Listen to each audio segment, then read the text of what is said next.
Muy bien, seguimos aquí en Pauta Abierta a través de TVUCT Araucanía, el canal de televisión de la Universidad Católica de Temuco, desde Talca y hasta Coyhaique, a través de la señal 61 de Telefónica del Sur y también para el Gran Temuco y para las casas a través de la señal abierta en el canal 50, señal digital también en tvuct.cl.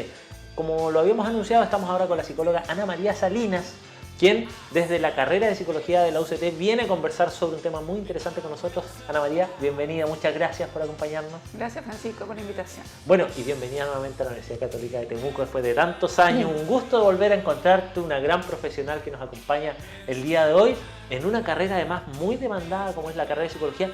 Y yo me atrevería a decir, por favor, Ana María, corrígeme, que cada día crece la demanda debido a los problemas de salud mental que enfrenta nuestra población en realidad. ¿Es tan así? ¿Tú como profesional has visto ese incremento o es solamente una percepción?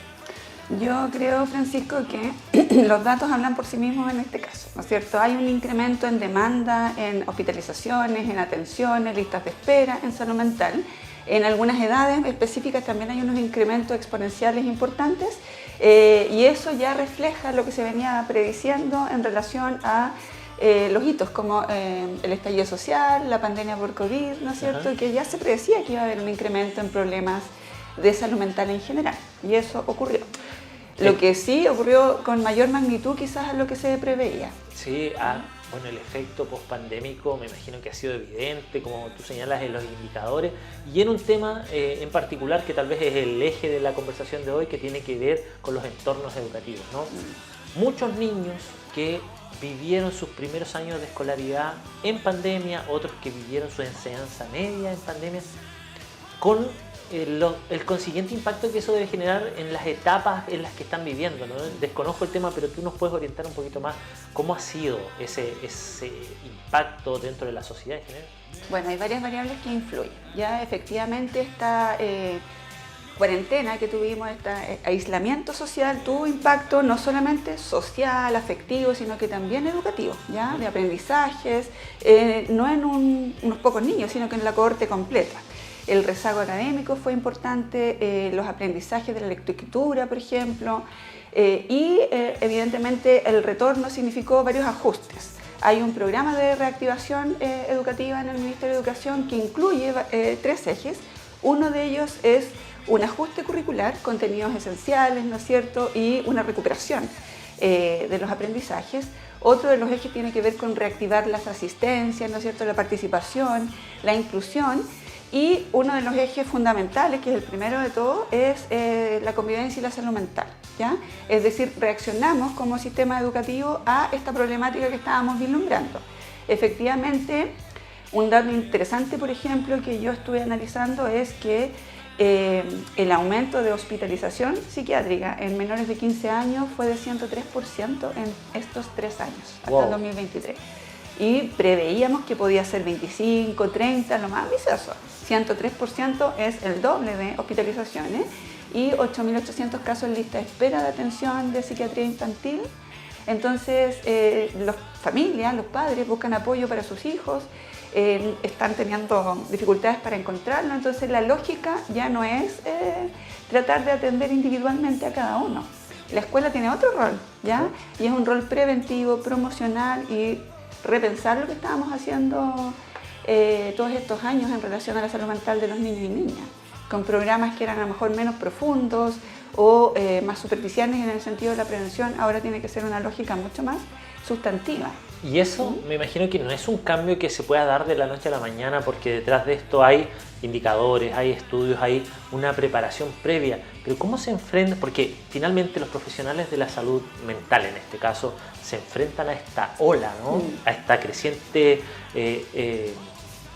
a casos, ¿no? Ola de casos que, como tú señalabas, se ha duplicado en este caso. ¿Cómo se va enfrentando? Porque finalmente los establecimientos educacionales, por ejemplo, se tienen que ir adaptando rápidamente a esta situación que pasa de 0 a 100 realmente de una temporada a otra. Ya han pasado 4 años desde que se inició la pandemia y parece que fuera ayer, ¿no? Pero también por otro lado, uno como que ya se olvidó de todo lo que vivimos, del aislamiento y todo, pero las huellas parece que están adentro, ¿no? Claro, es que si pensamos en realidad en el proceso social que nos ocurrió, fue una cohorte completa, ¿ya? Con harto estrés. Sí. Sumémosle al estrés y el miedo por morir, ¿no es cierto? Claro. El saber que estaban ocurriendo problemas de salud importantes asociados a la pandemia, riesgos económicos, familias que perdieron su empleo, ¿no es cierto? También, por otro lado, dificultades sociales, interpersonales, no ver a los amigos, o sea, hay un montón de variables que están aquí asociadas a un alto estrés. Cuando estamos sometidos a un alto estrés, evidentemente eso tiene secuelas a mediano y largo plazo. ¿Ya? Nuestro cerebro y nuestro organismo va secretando neurotransmisores y hormonas asociadas al estrés por 2 años. ¿Ya? No fue así como el estrés prototípico que puede ser por un periodo más cortito en toda la población. Entonces, para afrontar esto que es como tan grande, hay que pensar primero lo que hicimos, digamos que es un rediseño de políticas públicas, repensar una política. Son 2024 a 2030, son 6 años de plazo para esta nueva política de convivencia educativa. ¿Ya? Y como decimos que hay un incremento de casos de adolescentes y de adultos emergentes, es decir, los universitarios también tienen un incremento en las consultas y en el riesgo psicológico, pero también los profesores, por ejemplo, que vuelven a hacerse cargo de los niños, vivieron estrés, tuvieron problemas de salud mental, hartas licencias médicas, entonces es una problemática global.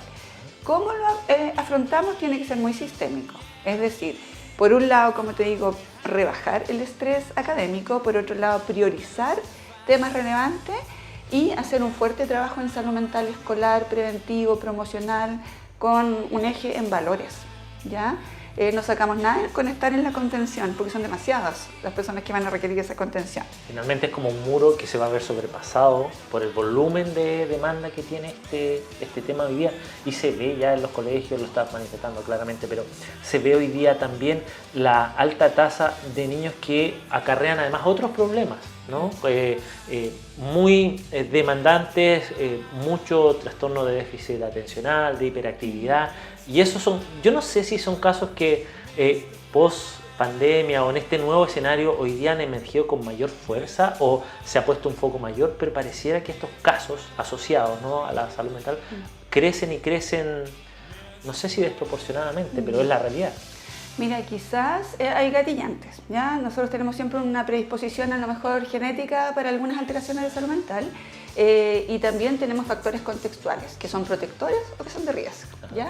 Y el estrés es un riesgo, ¿ya? Por lo tanto gatilla diagnósticos que a lo mejor estaban, Francisco, previamente, pero no los habíamos visto en acción desde la lógica de las neurodivergencias, porque después tenemos que volver al colegio, después de estar en casa, y adaptarnos a esta lógica, y ahí es donde emergen las dificultades adaptativas, por ejemplo, relacionales, vinculares, de aprendizaje, y empezamos a evaluar y a diagnosticar, y sí, hay un incremento en diagnósticos específicos, y tenemos alta demanda en profesionales que tengan conocimientos específicos, ¿ya? Por ejemplo, en neurodivergencias, en la región de la Araucanía hay pocos profesionales especializados, en trastornos de ansiedad, en cómo trabajar con adultos del espectro autista, por ejemplo, muy poca especialización. Entonces ahí estamos un poco chocando con esta barrera, por eso se vuelve un fenómeno complejo que requiere una intervención política, ¿ya? Y muchos adultos hoy día, ya que mencionan ese tema, no diagnosticados, que hoy día enfrenta, hemos tenido conversaciones con profesionales de otros ámbitos ligados también a la salud mental, y que hoy día al tratar a sus hijos con distintos trastornos, se dan cuenta, o los equipos de profesionales, psicólogos, psicólogas, psiquiatras, dicen, bueno, su hijo tiene este trastorno, pero usted también lo tiene. Claro. Y eso yo creo que también es un impacto enorme para la familia.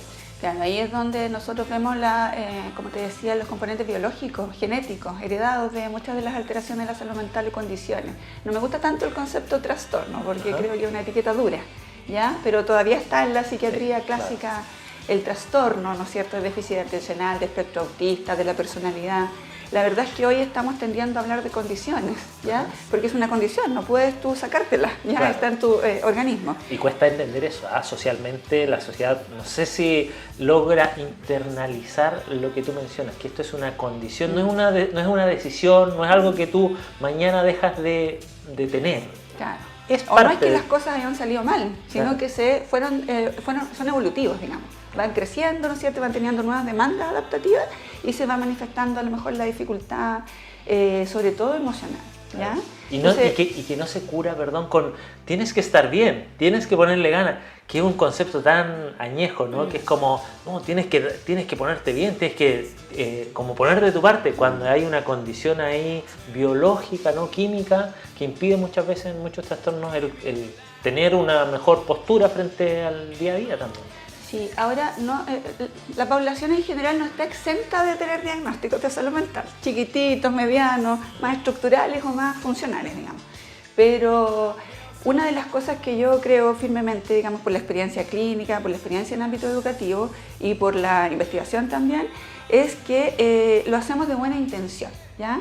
Sacarlo adelante, estimular al hijo para que funcione, para que le vaya bien, para que trabaje, para que estudie y dar consejos. Tú puedes, tú eres fuerte, mira todo lo que tienes, mira la familia o la pareja, todo lo que te apoya. Y ese tipo de discursos que son bien intencionados son bastante iatrogénicos cuando tenemos alteraciones de salud mental. Es decir, conservo el malestar y además se agrega la culpa. Porque las personas que están, por ejemplo, si tenemos un diagnóstico depresivo, del espectro de la suicidalidad, que son los polos un poquitito más severos, ¿no es cierto?, eso no se va a quitar con buenas intenciones, tal cual como tú señalas. Y cuando los demás, por buenas intenciones, tratan de echarme para adelante o tirarme para arriba, como dicen los dichos, lo que están haciendo es aumentar la culpabilidad, ¿ya? Y lo hacen los papás, lo hacemos los profes, ¿no es cierto?, la familia, los amigos. Y en el fondo la sugerencia que estamos haciendo ahora es distribuir la carga. Es decir, si tú estás mal, Francisco, yo no te voy a decir, Francisco, mira todo lo que tienes, te voy a hacer sentir peor. Yo lo que tengo que hacer de alguna manera es decir, hagamos juntos, busquemos alternativas. ¿Cómo te apoyo?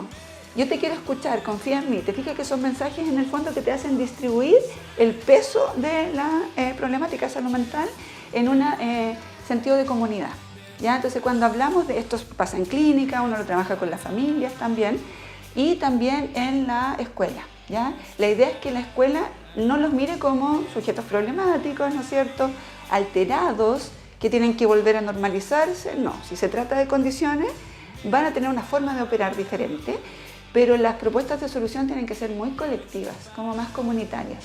Quizás gran parte de las alteraciones que tenemos en el mundo adulto, los niños, los jóvenes, guarda relación con el individualismo de nuestra sociedad. Ser competitivos, ¿no es cierto?, que la lógica de los puntajes, las notas, las PAES, todo eso agrega estrés y a lo mejor de manera colaborativa podríamos complementarnos con nuestros distintos talentos, por ejemplo, y tener una lógica salud mental más comunitaria. Un cambio cultural es lo que puedo deducir, ¿no?, de lo que tú planteas hoy día, por ejemplo, los colegios, las instituciones públicas, entiendo, y no sé, corrígeme por favor si los colegios privados también requieren o deben tener el programa a pie, ¿no? La mayoría de ellos. Los que tienen financiamiento público, sí. Sí, eso es obligatorio, claro. No así los privados en este caso. Y hoy día la demanda de ese tipo de programas, por ejemplo, he conocido casos cercanos de personas que buscan específicamente que el liceo, el colegio, la escuela tenga ese programa porque lo demanda cada día más la sociedad, ¿no?, en torno a esta conversación, ¿no? Sí, fíjate que hoy en día es impensado decir, oye, el colegio no tiene programa de integración escolar, sí, o algún modelo de inclusión o algún equipo, ¿ya?, para atender estas necesidades educativas. La verdad es que las necesidades educativas las tenemos todos y algunos de los estudiantes y las estudiantes van a requerir unos apoyos durante su trayectoria educativa importante de parte de un equipo especializado. Entonces está habiendo cada vez más intención en la escuela, pero son poquitos casos los que se pueden atender. Parece ser que hay más casos que no están en atención, ¿ya? Por ejemplo, el déficit de atención. Las políticas de inclusión son interesantes, son beneficiosas, ya todos aprendemos de la biología del otro, aprendemos del estilo de vida del otro, aprendemos valores y mucha formación ética. Empatía. Y la persona, claro, y la persona que se incluye aprende compañerismo, adaptarse a la sociedad, ¿no es cierto? Siempre va a ser beneficioso para ambos, la inclusión en términos de los programas PIE. Pero parece ser que todavía requerimos una inyección presupuestaria importante ahí para que haya más cobertura.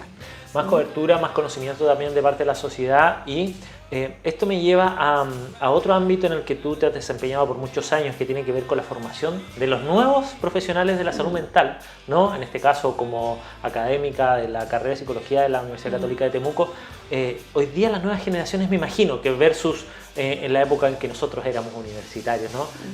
Se va adaptando también a esta creciente demanda, a estas nuevas necesidades, a este, no quiero decir despertar de la salud mental, sino que a esta irrupción enorme, ¿no? De casos que demandan más profesionales, como tú señalabas también, más especializados, más enfocados, y que hoy día van en todo ámbito, en todo el entramado social. Por ejemplo, los psicólogos son actores claves hoy, ¿no? Sí, mira, en la formación de pregrado varias carreras están incorporando líneas de salud mental, ya no es exclusivo de la psicología, si bien la psicología es la que más formación por lógica, más especializada claro, tiene, en la enfermería, en la terapia ocupacional, en evidentemente la medicina, pero también en educación, también en ciencias sociales, incluso en carreras que uno dice están un poco más distantes de este tema especializado. Tiene que haber una formación porque los enfoques y los modelos son preventivos, ¿ya? Es decir, la pirámide es que hagamos toda la prevención posible para que las alteraciones, a lo mejor más específicas, sean intervenidas de manera específica, ¿no es cierto? Y las crisis, como amerita una crisis, pero que no nos pasemos en crisis.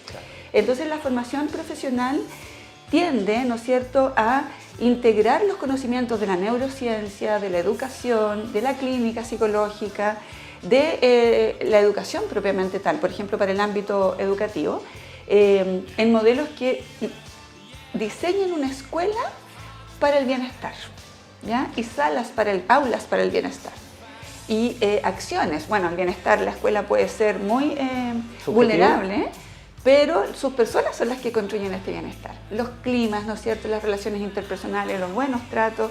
Entonces los profesionales tenemos que ir a colaborar en eso, ¿ya? Y a poner a disposición tanto conocimiento que es disciplinar en intervenciones que sean transformadoras de las instituciones, ¿ya? Yo esto hago el simulacro de cuando uno se cambia de casa. Llega a una escuela, por ejemplo, a trabajar, o a una empresa a trabajar, y como que la quiere amononar para que sea un lugar grato para vivir. En el colegio y en el trabajo nosotros vivimos, por eso es convivir, ¿cierto? Vivir juntos, vivir con otros. Y a veces pasamos tanto tiempo, casi más que el que estamos casa, despiertos, claro, en la casa, en la mañana y en la noche. Por lo tanto, ese lugar tiene que ser grato para nosotros y grato para las personas con las que convivimos.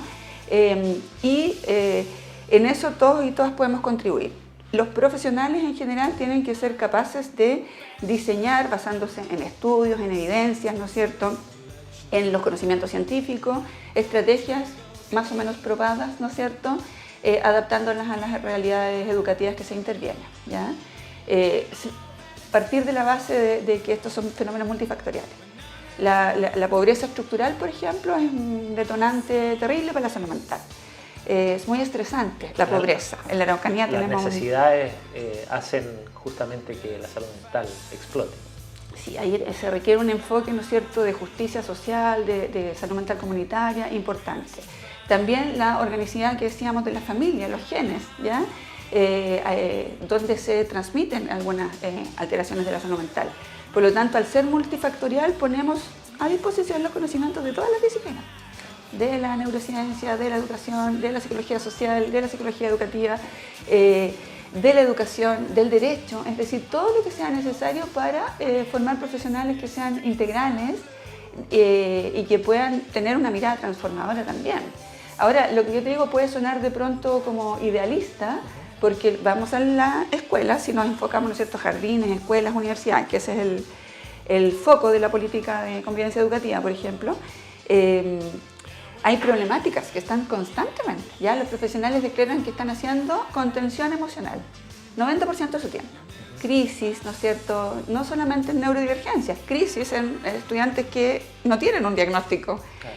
Mucha ansiedad, mucha soledad, mucha angustia. Entonces uno dice, no podemos pasarnos la jornada laboral conteniendo crisis. Es como estar apagando incendios siempre y no previniendo los incendios. Exactamente, aquí el enfoque preventivo es esencial para que haya cada vez, por eso tenemos 6 años para trabajar firme en esto, cada vez menos situaciones de crisis y cada vez más experiencias formativas, valóricas, éticas, comunitarias, prosociales. Te fijas, es una lógica bastante amorosa la que propone esta nueva política y la que creemos firmemente que va a ser beneficiosa. Beneficiosa es la palabra, ¿no? Qué interesante lo que nos has contado hoy día. Se nos ha pasado el tiempo, Ana María, pero volando. Más de 20 minutos en esta conversación. Te quiero agradecer el tiempo, la disposición, dejarte invitada para una próxima ocasión porque siento que tenemos mucho que conversar todavía. Agradecerte nuevamente y también a la carrera de psicología que representando hoy día Ana María aquí con nosotros. Gracias. Muchas gracias, Francisco, a todo el equipo por esta invitación y yo encantada porque es una temática muy relevante de seguir socializando. Vamos a seguir conversando entonces. Ahí teníamos a Ana María Salinas, psicóloga académica de la Universidad Católica de Temuco, con este interesante tema y tan contingente para nuestra sociedad. Pausa, seguimos aquí en Pauta Abierta.